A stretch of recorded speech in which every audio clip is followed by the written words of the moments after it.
अस्सलाम वालेकुम, क्या हाल है? खैरियत से हैं? तकरीबन 1 महीने से ज़्यादा का टाइम पाकिस्तान के अंदर गुजारने के बाद, जिसमें ज़्यादातर टाइम कराची के अंदर गुजरा, वो गुजारने के बाद मैं यूएस से अभी वापस आ गया हूँ। पाकिस्तान जब इंसान जाता है तो बहुत सारी चीज़ों के हवाले से जो है वो इंसान सोचता है, देखता है, ऑब्ज़र्व करता है, चीज़ें नोटिस करता है, और बहुत सारी चीज़ें ऐसी देखने को मिलती हैं जिसके हवाले से इंसान सोचता है कि यार ये चीज़ें इस तरह से होती तो क्या ही अच्छा होता, और ये ऐसा लगता है कि चीज़ें जो हैं वो दिन ब दिन ख़राब होती जा रही हैं। और बहुत सारे मामलात ऐसे, अगर हम खासकर कराची के हवाले से बात करते हैं तो चीज़ें जो हैं वो आपको ख़राब से ख़राब तर हालत में नज़र आती हैं। खासकर जब इंफ्रास्ट्रक्चर की बात करते हैं, रोड्स की सिचुएशंस की बात करते हैं, गली मोहल्लों की जो हालत है, गली मोहल्लों के अंदर जो टूट फूट है, जो गलियाँ टूटी हुई हैं, उसके अंदर गटर का पानी खड़ा हुआ है, ये सारी चीज़ें जब देखते हैं तो बहुत ज़्यादा अफसोस होता है, बहुत ज़्यादा तशवीश होती है कि यार इस शहर की, हमारे मोहल्लों की ये हालत क्यों है? क्या इसको कोई देखने वाला नहीं है? इसका कोई वाली वारिस नहीं है? क्यों इंतज़ामिया इसके ऊपर तवज्जो नहीं देती? अगर आपने कोई चीज़ बनानी है, कोई इंफ्रास्ट्रक्चर आपने बनाना है तो उसके लिए ऑब्वियसली तवज्जो चाहिए। अगर आपने कोई नई चीज़ इंस्टॉल करनी है, कहीं पे गैस की लाइनें डालनी है, कहीं पे किसी और तरह, किसी और मकसद के लिए कोई खुदाई करनी है, तो जो रोड्स बने हुए हैं उसको आप खोद के जब वो सारी चीज़ें डाल रहे हो, वो लाइन्स डाल रहे हो, तो जब आपका सारा काम मुकम्मल हो गया, दोबारा से उस सिचुएशन के अंदर बहाल क्यों नहीं किया? दोबारा से उन सारी चीज़ों को वैसे इंस्टॉल क्यों नहीं किया? जो गली मोहल्लों के अंदर आपने खुदाई की है, जो गली मोहल्लों के अंदर आपने टूट फूट की है, उसको दोबारा से आपने बिल्डअप क्यों नहीं किया? ये किसकी जिम्मेदारी है? जो इदारे हैं उनका आपस में कोऑर्डिनेशन नहीं है क्या?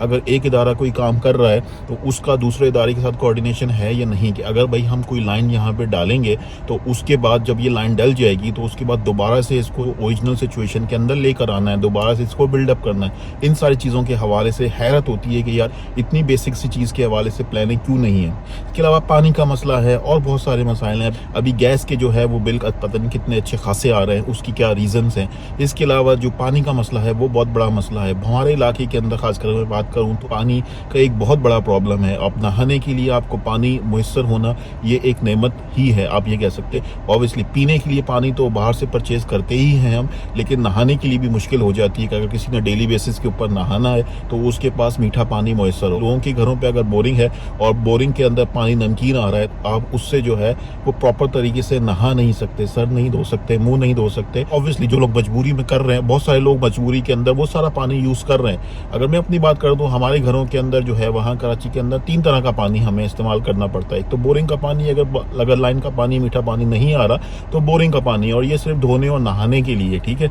और इसके अलावा पीने के लिए तो डेफिनेटली फिर अलग से पानी आता है, क्योंकि जो पानी आ रहा है उसको आप बगैर प्रॉपर तरीके से फिल्टर किए, बगैर प्रॉपर तरीके से उसको उबाल के आप वो पानी इस्तेमाल नहीं कर सकते। तो ये सारी चीज़ें वहाँ पे हमें जब जाते हैं तो ऑब्वियसली देखने को मिलती हैं, एक्सपीरियंस करते हैं, और बहुत सारी चीज़ों के हवाले से तशवीश होती है, दुख होता है और हैरानगी भी होती है कि यार ये सारे मसाइल क्यों नहीं हल हो सकते? इसमें क्या रॉकेट साइंस है? इसमें क्या ऐसी मुश्किलात हैं जिसकी वजह से ये सारी चीज़ें हल नहीं हो रही? तो असल में जो मेन चीज़ जो मुझे समझ में आती है, जो चीज़ मुझे लगता है कि यार इस चीज़ का बेसिक फुकदान है, वो है एहसास नहीं है, और दूसरा ये है कि इंटेंशन नहीं है। एहसास नहीं है और इंटेंशन नहीं है, इरादा नहीं है, नीयत नहीं है। इन्हीं बेसिक चीज़ों का फुकदान नजर आता है। अगर किसी को एहसास हो आम शहरियों की ज़िंदगी किस बुरे तरीके से इससे इम्पैक्ट होती है, उनको क्या मसाइल होते हैं, क्या उनको मुश्किलात होती हैं, किस हद तक उनको इनकन्वीनियंस होती है, अगर इन सारी चीज़ों का एहसास हो जाए और अगर वो नीयत कर लें, इरादा कर लें, तो बहुत सारी चीज़ों को जो है वो किसी ना किसी लेवल के ऊपर ला के उनको बेहतर किया जा सकता है, उनको ठीक किया जा सकता है, उनको प्रॉपर तरीके से मेंटेन किया जा सकता है। और उसके बाद शहरियों की भी जिम्मेदारी है, जो आम शहरी हैं, जो गली मोहल्ले के अंदर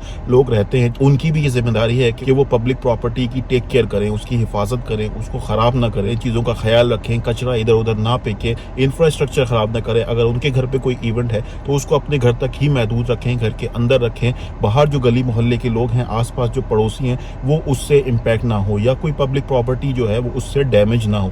इसमें बहुत सारी चीज़ों के हवाले से नज़र रखने की, गौर करने की ज़रूरत है और एहसास करने की ज़रूरत है। अगर हम सब एहसास करेंगे तभी चीज़ें बेहतर हो सकती हैं। हम सब एहसास करेंगे और अपने आप को बेहतर करेंगे, जिसमें खासकर इंतज़ामिया है, जिसको आम पब्लिक का, आम आवाम का एहसास होना चाहिए, और उसकी जो रिस्पॉन्सिबिलिटीज़ हैं उसको रियलाइज़ करें कि भाई ये आपकी रिस्पॉन्सिबिलिटी, आप किस लिए आए, आप लोगों को फैसिलिटेट करने के लिए आए, लोगों को सर्व करने के लिए आए। क्या आप वो काम कर रहे हैं? क्या आपकी वजह से लोगों को फ़ायदा हो रहा है? क्या लोग फैसिलिटेट हो रहे हैं, या आपकी वजह से जो है वो और परेशानियाँ क्रिएट हो रही हैं? इस हवाले से ज़रा सोच लें और आम लोग भी ख्याल करें। और अगर हम सब मिलकर इन सारी चीज़ों के हवाले से सोचेंगे, इन सारी चीज़ों के हवाले से ख्याल करेंगे, तो चीज़ें बेहतर हो सकती है। अदरवाइज़ चीज़ें इसी तरह से ख़राब तर होती रहेंगी। अगर बात समझ में आती है तो सोचिएगा और उसके ऊपर अमल करने की कोशिश करिएगा। ठीक है, thank you very much, good bye, अल्लाह हाफिज़।